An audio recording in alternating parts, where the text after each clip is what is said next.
खाना पनि यहाँ चाहिँ च्याउ लगाएर खुत्केर गर्नु चाहिँ हेर्नु चाहिँ बिहानमा त भेट्छ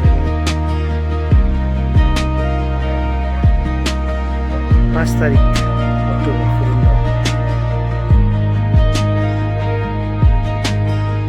फुरुङ्गौनका दारामा सुकुन हरेक पल बगिरहन्छ हावाको कोमलतामा मनले आफैलाई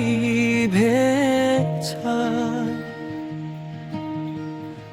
आज यही बाटा यादहरूको सुरुवात हुन्छ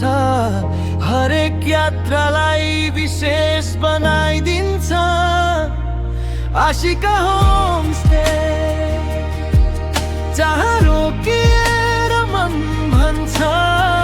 यति नै पर्याप्त छ त्यही अनुभूति फेरि दोहोऱ्याउँछ आशिका होमस्टे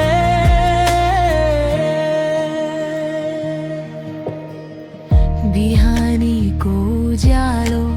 झ्यालबाट बिस्तारै मुस्काउँछ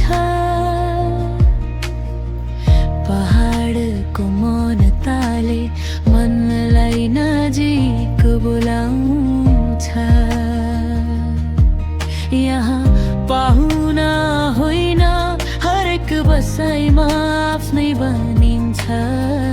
त्यही अपनत्व सिकाउँछ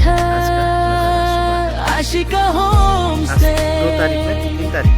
मङ्गलदाको माया र स्नेहमा